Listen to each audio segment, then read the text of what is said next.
Live सुरू केलं. सर्वप्रथम आपला सर्व पत्रकार बंधूंचं स्वागत करू. या ठिकाणी कालचा दिवस हा अत्यंत दुर्दैवी असा दिवस त्या ठिकाणी होता. आपल्या सर्वांच्या परिचित असलेले एक सामाजिक कार्यकर्ते श्री नंदकुमार मोरे यांचं आज पहाटे, काल रात्री आज पहाटे त्यांचं निधन झालं. त्याचप्रमाणे आमचे श्रीराम सहकारी साखर कारखान्याचे जुने जाणते सभासद दादासाहेब खटके यांचेही निधन झाले आणि जिल्हा परिषद सदस्य गोपालराव काकडे यांचंही निधन झालं. या तिघांना आणि त्याचप्रमाणे बाळासाहेब तोंडवलकर शिक्षक मतदारसंघाचे शिक्षक संघाचे अध्यक्ष यांचंही निधन झालं. या सर्वांना या ठिकाणी सर्वप्रथम श्रद्धांजली या ठिकाणी व्यक्त करतो. सध्या फलटण तालुक्यामध्ये श्रीराम सहकारी साखर कारखान्याच्या संबंधावरती विषयावरती राजकारण तापलेलं आपल्याला दिसत. वास्तविक आता श्रीराम सहकारी साखर कारखान्याच्या बाबतीत काही दिवसापूर्वी, मला वाटतं 1-2 दिवसापूर्वी माजी खासदार रणजितसिंह नाईक निंबाळकर यांनी काही वक्तव्य केलं आणि त्यानंतर रामराजे साहेबांचा जो हा कारखाना चालू ठेवण्याचा जो प्रयत्न आहे, शेअर्स पाक भांडवल जे अपूर्ण आहे ते पूर्ण करण्यासाठी जे काही प्रयत्न होत आहेत आणि त्याला आमचा पूर्णपणे पाठिंबा असेल वगैरे अशा प्रकारचं त्यांचं वक्तव्य होतं. मला वाटतं हे जे सर्व राजकारण आहे त्यातला हा राजकारणाचा एक भाग आहे, त्याशिवाय फारसं काही त्याच्यामध्ये तथ्य असं मला वाटतं. आणि मुळात त्याचं कारण असं आहे की श्रीराम सहकारी साखर कारखाना हा सहकारी तत्वावरती चालणारा या भागातील एकमेव कारखाना आहे. आणि सध्या आपण जे बघतोय की सहकारी तत्वावरती चालणारा कारखाना असो किंवा खाजगी तत्वावरती चालणारा कारखाना असो, या सर्वच कारखान्यांची परिस्थिती ही कमी जास्त प्रमाणामध्ये अडचणीची त्या ठिकाणी होत असताना आपण पाहतो. ही कारखानदारी अडचणीत आलेली आपण त्या ठिकाणी पाहतो. स्वतः इथे कारखाना चालवतात त्यांना माझ्यापेक्षा आणखी अनुभव असावा की कशा प्रकारे कारखानदारीमध्ये ह्या अडचणी निर्माण होत आहेत आणि किती आपल्याला आज मोठ्या प्रमाणामध्ये कर्जाचा डोंगर आपल्या डोक्यावरती उभा होतोय. आणि या सर्वाचा विचार करून गेल्या अनेक वर्षांचा आमचा सुद्धा या सहकारी साखर कारखानदारीतला किंवा साखर उद्योगातला अनुभव लक्षात घेऊन एक आम्ही सुवर्णमध्य काढला होता. आणि त्या सुवर्णमध्याला जर श्रीराम सहकारी साखर कारखान्याचे उपस्थित असलेल्यापैकी 90-95% सभासद जर त्या ठिकाणी पाठिंबा देत असतील, तो जर ठराव त्या ठिकाणी मान्य करत असतील, मग त्या ठरावाला विरोध करण्याचं कारणच काय राहतं? सहकार जिवंत ठेवायचा असेल, कारखाना जिवंत ठेवायचा असेल तर हा काढलेला मद्य स्वीकारायला काय अडचण आहे हे काही लक्षात येत नाही. मग याच्यामागे राजकारणाशिवाय दुसरं काय असू शकत? प्रामुख्याने श्रीराम सहकारी साखर कारखान्याची निवडणूक लागली होती. निवडणुकीच्या संबंधाने लागणारी सर्व रक्कम आपण शुगर कमिशनरकडे चेअरमन साहेब आपण भरली होती. जवळपास 15 लाख रुपये भरले होते. निवडणूक दुसऱ्या दिवशी त्या ठिकाणी जाहीर होणार आणि आदल्या दिवशी त्या ठिकाणी एक पत्र जातं आणि त्या पत्रावरती त्या ठिकाणी स्टे मिळतो. असं जर होणार असेल तर मग त्या ठिकाणी श्रीराम सहकारी साखर कारखान्याचं आणि त्याच्या सभासदांचं नेमकं हित काय आहे हेच लक्षात येईल. निवडणूक झाली असती ना, निवडणूक झाली असती कुणीही त्या ठिकाणी निवडून आला असता. परंतु त्या ठिकाणी निवडणूक ही 5 वर्षांनी व्हायलाच पाहिजे. परंतु आपल्या सोयीची जोपर्यंत परिस्थिती होत नाही तोपर्यंत ती पुढे ढकलायची असा जर विचार करून जर त्या ठिकाणी जर कोणी राजकारण करत असेल आणि जर आता म्हणायचं असेल की आमचा पाठिंबा आहे तर याला काही अर्थ नाही. निवडणूक झाली असती तर कारखान्याचे बरेचसे प्रश्न आज जे उभे राहत आहेत ते उभे राहिले नसतील. परंतु त्याच्याही पुढे जाऊन मला म्हणायचं आहे की निवडणूक झाली किंवा नाही झाली, परंतु ज्या वेळेला आपण सर्वसाधारण सभा घेतो, विशेष सर्वसाधारण सभा घेतो आणि त्यामध्ये विशेष सर्वसाधारण सभेमध्ये एकच ठराव नेहमी येत असतो, एकच विषय नेहमी येत असतो आणि तो विषय ज्या वेळेला जवळपास उपस्थित असणारे सर्वच्या सर्व सभासद मान्य करतात, त्यावेळेला या सर्वांनाच काही समजत नाही असं म्हणायचं आहे. या सर्वांना ह्या उद्योगातलं समजतं आणि हा उद्योग आपल्याला कशा प्रकारे पुढे नेता येईल असा दृष्टिकोन ठेवून सभासदांच्या मालकीचा असणारा हा कारखाना स्वतः सभासदांनी त्या ठिकाणी निर्णय घेतला असताना त्या निर्णयावरतीच ते आणण्याचा प्रयत्न करायचा, म्हणजे याच्या मागे राजकारणाशिवाय दुसरा कुठला विषय आहे असं मला वाटतं. राजकारण सोडून दुसरं काही नाही. आज कारखानदारी जी काही चाललेली आहे ती आपण थोडंसं दूरदृष्टी ठेवून जर विचार केला, आपल्याला केवळ 1 वर्षासाठी नव्हे तर सातत्याने आपल्याला हा कारखाना चालला पाहिजे आणि या कारखान्याच्या माध्यमातून सभासदांचं, कामगारांचं हित आणि ऊस उत्पादकाचं हित जपलं गेलं पाहिजे, हा दृष्टिकोन ठेवूनच आपण ह्यामध्ये वाटचाल करत आहोत. आता ह्यामध्ये दत्त इंडिया असेल किंवा आणखी कुणी खाजगी व्यक्ती त्या ठिकाणी कारखानदार आहेत, या साखर उद्योगातले आहेत, त्यांनी जर साखर कारखाना एखादा सरकारी चालवायला घेतला तर तो काही खाजगी होत नाही. त्याचं स्वरूप हे सहकारी, ते सहकारीच राहणार, हे खाजगी होऊच शकत. आणि खाजगी जर करायचं असतं तर मी आपल्याला मुद्दाम आठवण करून देतो की ज्या वेळेला हा कारखाना त्या ठिकाणी अगदी बंद पडायच्याच त्या ठिकाणी परिस्थितीत होता, त्यावेळेला चेअरमन साहेब, तुम्ही, आम्ही सर्व त्या ठिकाणी आलो. रामराजेच्या सहकार्याने आदरणीय त्या काळामध्ये पवार साहेबांनी सुद्धा मोठं सहकार्य केलं. या सर्वांच्या सहकार्याच्या माध्यमातून आपण हा कारखाना चालू केला. त्यावेळेला सुद्धा आम्हाला एक प्रकारचा सल्ला होता की हा कारखाना तुम्हाला चालवता येणार नाही, याच्यावरती मोठ्या प्रमाणामध्ये बोजा आहे, कर्ज आहे, तुम्ही या अवसायनात काढा आणि तुम्ही घ्या, अशा प्रकारचा सल्ला होता.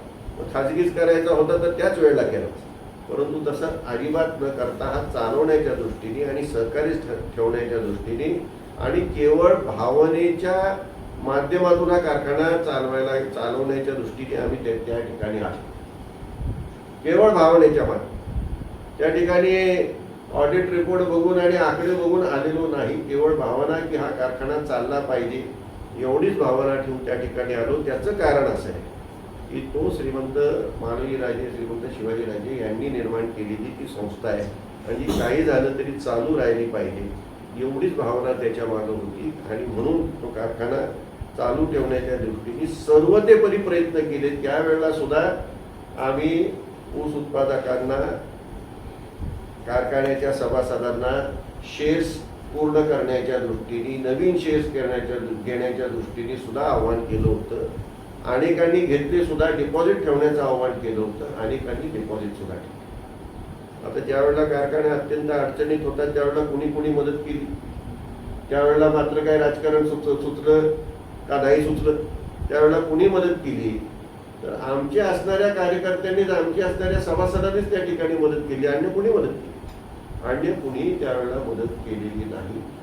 आमच्या ताकदीवरती, आमच्या कार्यकर्त्यांच्या ताकदीवरती, आमच्या ऊस उत्पादक सभासदांच्या ताकदीवरती, आमच्यावरती विश्वास ठेवणाऱ्या अनेकांनी त्या ठिकाणी हा कारखानासाठी निधी उपलब्ध होण्याच्या दृष्टीने त्यांनी मदत केली, निधी त्या ठिकाणी उभा केला, हा कारखाना चालवला. पुढे जाऊन साखर उद्योग जसजसे अडचणीत आहे त्याला श्रीरामचा काही वेगळी त्या ठिकाणी कथा झाली नाही. आणि मग त्या ठिकाणी एक सक्षम असणाऱ्या जवाहर सहकारी साखर कारखान्याबरोबर गेली जवळपास 20 वर्ष आपण त्या ठिकाणी श्रीराम जवाहर अशा पद्धतीने हा कारखाना चालवत आहोत.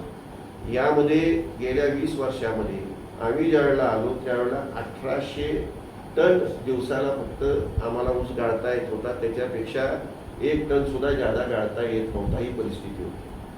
आता ही परिस्थिती कशामुळे होती? 2,500 टनाचा कारखाना आणि 1800 टन का गाळला जात होता हा एक वेगळा विषय आहे.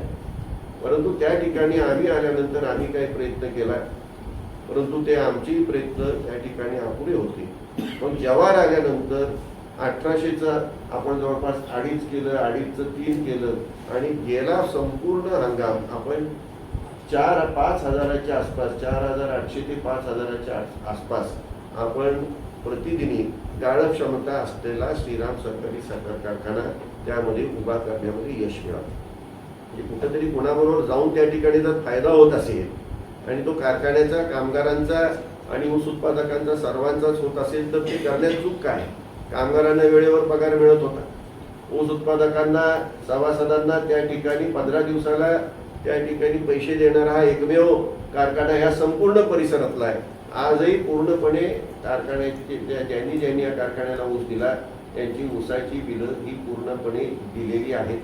कुणाचंही बिल अपूर्ण ठेवलेलं नाही. म्हणजे एक सक्षम कारखाना बनवण्याच्या दृष्टिकोनातून पुढे जात असताना काही कारणांमुळे जव्हार सहकारी साखर कारखान्याने त्या ठिकाणी प्राप्त साखर उद्योगाच्या परिस्थितीमुळे थांबण्याचं ठरवलं आणि हे होत असताना आता काहीतरी मार्ग काढण्याच्या दृष्टीने आपण कोर्टामध्ये जावं लागले. अनेकदा आपल्याला सर्वांना सांगितलेलं हायकोर्टात जावं लागलं, हायकोर्टातून मान्यता घ्यावी लागली आणि हायकोर्टाने मान्यता दिल्यानंतर आपण सर्वसाधारण सभा घेतली.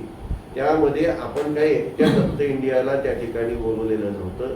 ज्याला कुणाला याच्यामध्ये भाग घ्यायचा होता, लेटर ऑफ आपण इंटरेस्ट त्या ठिकाणी मागवले होते, त्यामध्ये दत्त इंडियाचं एक आलं आणि शरीवचं दुसरा. याच्या व्यतिरिक्त कुणाचं आलंच नाही. सहकारी आलं असतं तर आम्ही नक्कीच स्वागत केलं असतं, परंतु त्यामध्ये दत्त इंडियाचे जे काही टर्म्स अँड कंडिशन होते ते आपल्याला फायदेशीर होते. हा कारखाना 5चा 10 करण्याच्या दृष्टिकोनातून त्या ठिकाणी विषय होता. त्याचबरोबर त्या ठिकाणी जव्हारचे काही असणारे पैसे परत देणं आणि त्याचबरोबर ह्या परिसरामध्ये आज साखरवाडीला दत्त इंडियाच्या माध्यमातून कारखानदारी जी चालवली जाते ती अत्यंत योग्य पद्धतीने चालवली जाते. त्यामुळे त्यांच्यावरती एक असलेला विश्वास आणि शेवटी आपण ही सहकारी संस्था सहकारीच ठेवून हा मोठा प्रचार केला जातो की आता खाजगीकरण तर होऊच शकत नाही. शेवटी एवढे शेतकरी मालक असताना, सभासद मालक असताना तो खाजगी कसा होऊ शकतो? त्या सर्वांची मान्यता घेतल्यानंतरच तो होऊ शकतो, अन्यथा होऊच शकत नाही. आणि तसा करण्याचा मानसच मुळात आमच्यात नाही. तसा असता तर सुरुवातीलाच आम्ही केला असता, आता करण्याची काय आवश्यकताच नाही. तो कसाही तसला कोणताही विचार त्या ठिकाणी नाही. फक्त ही संस्था चालावी, वाढावी आणि शेतकऱ्यांचे उपयोग यावी एवढा दृष्टिकोन त्यामुळे ठेवलेला आहे. सहकारी साखर कारखान्याचा, सहकारी धंद्याचा जर एवढा कोणाला पोळका असेल तर आपण खाजगी कारखाने कशासाठी काढले असा जर प्रश्न विचारला तर त्याचं उत्तर काय? त्याचं उत्तर काय? काही उत्तर नाही. तुम्ही तुमच्या फायद्यासाठी साखर कारखानदारी करता. ज्यावेळेला खाजगी असते तो स्वतःचा फायदा आधी बघितला जातो, मग बाकीचा बघितला जातो. त्याशिवाय पैसे कोणी खाजगीमध्ये घालतच नाही. सहकार हे वेगळं तत्व आहे आणि त्याच तत्वाने, त्याच प्रिन्सिपल्सवर कायमस्वरूपी श्रीराम सहकारी साखर कारखाना चालवण्याचा आमचा तरी निर्धार आहे. आणि आत्ताच्या घटकेला मागं सुद्धा आम्ही आव्हान केले, आत्ताही आव्हान करतोय की जास्तीत जास्त त्या ठिकाणी भाग भांडवल त्याचं आहे ती पूर्तता करायची, नव्याने काही गोळा करण्यापेक्षा त्याची पूर्तता करायची. आणि ते जर पूर्ण झालं आणि आमचं नेटवर्क प्लस झालं तर आम्हाला कर्ज पुरवठा मिळायला सोपं जाईल असा दृष्टिकोन ठेवून हे काम चालू आहे. परंतु त्याचबरोबर प्राप्त साखर उद्योगातील एकंदर परिस्थितीमुळे जर विचार केला तर त्या ठिकाणी कोणी सक्षम व्यक्ती एकत्रित आली असेल तर त्याच्याबरोबर जाऊन ही कारखानदारी पुढे नेणं हे अधिक शहाणपणाचं नक्कीच सर्वांच्या दृष्टिकोनातून असेल असं ह्या सर्वच उद्योगातील एकंदर परिस्थिती पाहता माझं एकट्याचंच नव्हे तर त्या ठिकाणी त्या विशेष सर्वसाधारण सभेला उपस्थित असणाऱ्या सर्व सभासद बंधूंचं त्या ठिकाणी तेच मत आहे. कारण त्यांना सुद्धा यातलं काहीतरी समजतं. प्रत्येकाचं हेच मत आहे की सक्षमपणे हे पुढे गेलं पाहिजे. आज श्रीरामच्या जशाप्रमाणे प्रस्ताव आहे तसा अनेकांचा प्रस्ताव आणि अनेकांचा प्रस्ताव त्या ठिकाणी असताना त्याला शासन मान्यता देत आहे. आणि कुणाला मान्यता देत आहे तर खाजगी तत्वावरती त्या ठिकाणी कारखानदारी चालवत आहेत. ओंकार शुगरचं नाव आपण ऐकतोय. अनेक कारखाने त्यांनी चालवायला घेतलेली खाजगी संस्था आहे. खाजगी संस्था तिथं द्यायला चालते. सहकारी कारखाने असलेले ओंकार शुगरला द्यायला चालतात आणि इतराला चालत नाही कारण त्या खाजगी आहेत. हा कुठला न्याय आहे हे मला काही समजू शकत नाही. तुम्ही स्वतःचा सुद्धा कारखाना चालवायला देण्यासाठी जव्हारशी सुद्धा चर्चा केली आहे. काय आमच्या कानावर येत नाही अशातला काय भाग नाही. या सर्व गोष्टी अशा ह्या उद्योगाच्या संबंधाने आहेत आणि आपण हा व्यवसाय म्हणून ह्याकडे बघत असताना हा चालावा असा दृष्टिकोन ठेवू. शेवटी एकदा सहकारी तत्वावर चालणारी संस्था कुठली अशा प्रकारे अडचणीत आली की तिचं भवितव्य उद्या मात्र मग ते खाजगीकडे जाऊ शकत नाही हा एक फार मोठं प्रश्नचिन्ह त्या ठिकाणी उभं आहे. आमचा प्रयत्न आहे की तो सहकारीच राहावा आणि सहकारीच कायमस्वरूपी राहावा आणि तसाच प्रयत्न ठेवूनच आमचं कामकाज त्या श्रीराम सहकारी साखर कारखान्याच्या माध्यमातून चालू आहे. त्याला लोकांचा प्रतिसाद काही प्रमाणात नक्कीच मिळत आहे, कारण लोकांची इच्छा आहे की संस्था सहकारी आहे, ती चालू राहिली पाहिजे, आपल्या मालकीची ती चालू राहिली पाहिजे.